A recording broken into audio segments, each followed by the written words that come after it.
C'est bon, allez-y. Donc, j'étais en train de dire ici, nous avons deux structures. Nous avons deux structures sur place. Le collège d'enseignement technique industriel féminin, qu'on appelle CETIF Notre-Dame de Somo, et l'école des déficients auditifs.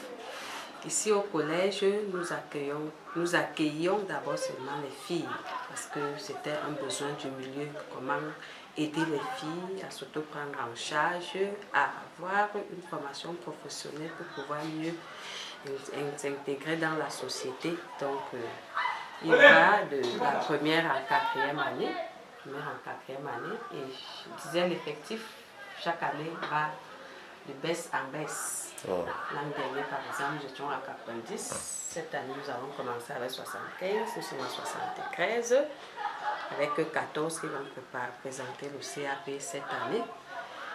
Et de l'autre côté, c'est l'école des sourds-muets qui va de la maternelle jusqu'au CM2. Et depuis 4 ou 5 ans aujourd'hui, nous avons ouvert 2 ateliers. L'atelier de menuiserie pour les garçons et l'atelier de couture pour les filles, parce que nous avons constaté qu'après le CEP, donc après le CM2, ce n'était pas facile pour eux de continuer dans les lycées, étant donné que nos écoles ne sont pas encore vraiment des écoles inclusives qui peuvent accueillir ces enfants à besoins spéciaux. Donc, hier là, alors nous avons pensé que mais ça sert à quoi de donner cette formation de base jusqu'au CM2 et après les enfants repartent au quartier.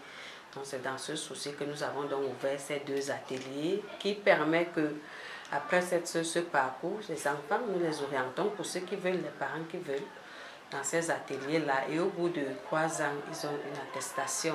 Ils peuvent sortir et ouvrir leur atelier ou travailler dans un autre atelier. Et c'est fonctionnel. C'est fonctionnel. Bon, c'est vrai, c'est une école à caractère social qui ne dépend pas de l'éducation de base. C'est une école spécialisée. Et vous savez, ces enfants sont des enfants qui ne sont pas considérés dans les familles. Ils ne sont pas considérés dans les familles. Donc quand les parents viennent déposer là, c'est fini. C'est vraiment un orphelinat dont les parents vivent. C'est comme ça que nous nous appelons ça ici. Ce n'est pas un orphelinat, c'est une école des déficients auditifs, des handicapés. Oui, handicapés moteurs et tout le reste. Maintenant, c'est même plus ouvert. Nous n'accueillons pas seulement les déficients auditifs, même les autres déficients. Mais les parents n'ont pas compris que ces enfants aussi ont droit à l'éducation. Nous partons, nous nous déplaçons, nous partons les chercher dans les villages, même en dehors du département. Mais ça devient notre affaire. Comme vous voulez qu'ils fréquentent, prenez-les donc. Toute une année, un parent te dépose 2000 francs. 5 000 francs pour toute l'année, ration, scolarité et tout le reste. C'est-à-dire, bon, nous ne pouvons pas fermer puisque ça fait partie de nos réalités. Donc, nous essayons de tendre les mains de tous côtés pour pouvoir vraiment, pour ne pas les renvoyer en famille. Oui, parce que ce sont des enfants rejetés par les familles. Rejetés par les femmes. La preuve en est, quand ils viennent déposer là, ils ne pensent même pas qu'ils ont un enfant ici. Vous les suppliez en fin d'année pour venir prendre les enfants et ramener. Donc voilà, cette année, ils sont au nombre de 35. Ça a aussi baissé. Ils étaient une soixantaine, mais au fur et à mesure, bon, certains ont eu leur attestation, d'autres n'ont pas pu les ramener. Donc voilà un peu notre réalité. Si on vous demandait alors quelles sont vos principales difficultés ou vos principaux besoins, qu'est-ce que s'il faut vous donner un coup de main, quelle serait la priorité? Que ce soit dans l'une ou l'autre structure, nous les avons baptisées des structures à problème. Nous qui y travaillons, nous les sœurs qui travaillons ici, nous ne dormons pas. Nous avons baptisé ces 2 structures à problème parce que nous sommes toujours en train de tendre la main pour joindre les 2 bouts. Que ce soit pour le salaire des enseignants qui sont là, qui sont des pères, des mères de famille qu'on a recrutés parce qu'on se disait que bon, en même temps ça va aider à diminuer le taux de chômage, à recruter, mais ça devient une charge. Les difficultés sont énormes, je ne sais pas par où commencer. Je ne sais pas par où commencer, mais sinon nous sommes ouverts à tout genre d'aide, que ce soit financier, matériel, moral, tout ça vraiment. S'il faut lister. Ok. Nous avons aussi l'intention d'envoyer des volontaires allemands ici. Dans quel cadre et comment ils peuvent vous aider? Bon, des volontaires, déjà, nous les avons souvent reçus. Nous les avons souvent reçus. Bon, ça fait un peu plusieurs années. Quand on les envoie, c'est plus dans les hôpitaux maintenant. Mais, vous savez, c'est l'éducation des jeunes. C'est l'éducation des jeunes et les activités pour les occuper ne manqueront pas. Ils peuvent donner un coup de main, peut-être dans, je sais pas, une discipline s'ils peuvent. En dehors de ça, il y a des activités. Par exemple, au niveau de la menuiserie. Oui, au niveau de la menuiserie, ils peuvent donner un coup de main. Au niveau même de la couture, là, des ateliers, même ici au collège, nous avons un atelier de couture, ils peuvent donner un coup de main. Et même des activités extrascolaires, en dehors de l'école. Souvent, ils ont des propositions, nous essayons de nous adapter et nous leur offrons un cadre pour ça.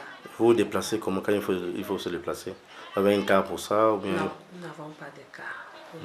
En cas de transport, vous ferez l'affaire? Bien sûr. Ou bien ce sera une dépense de trop? Non, ça ne sera pas. Mais s'il faut un car maintenant, il faut le chauffeur, il faut le carburant, oui. Il faut réparer. Est-ce que ça ne va pas être de trop? Le chauffeur, c'est facile, on peut appeler une autre personne s'il y a des sorties, s'il y a ceci. Bon, carburant, c'est que si c'est déjà là, on va se débrouiller. On va se débrouiller. Ok. On va se débrouiller tous ces frais. Et l'eau potable, il y en a, il y a des points, il y a des bonnes fontaines ou alors vous avez votre forage? Il y a un forage, mais actuellement, il y a taré. Ok. Il y a un problème d'eau ici? Oui, il y a un problème d'eau. Ça n'avait pas vraiment été fait en profondeur.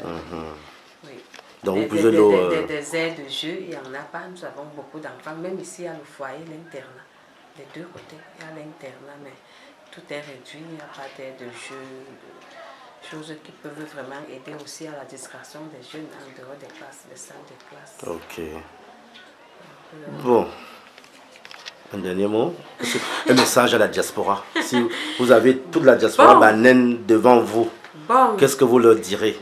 Que mes frères et sœurs banane de la diaspora. Je crois que je vous attendais même. J'attendais qu'un jour, puisque je suis à mon 5e mois, le temps de m'adapter, de faire asseoir ce que j'ai comme responsabilité. Si j'ai un message à dire au niveau des élites banane de la diaspora, c'est penser à vos jeunes.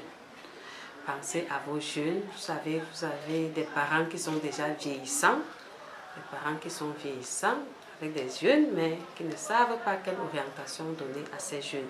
Et nous sommes là pour ça. Nous sommes là pour aider. Mais nous avons besoin de votre contribution, besoin de la proximité même.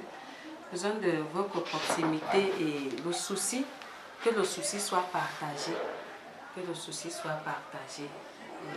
Je crois que si nous travaillons ensemble, nous restons en contact et peu importe la qualité d'aide que vous pouvez nous offrir, vraiment, ça aiderait mieux à former cette future élite aussi, ceux qui vont nous rappeler. Ok.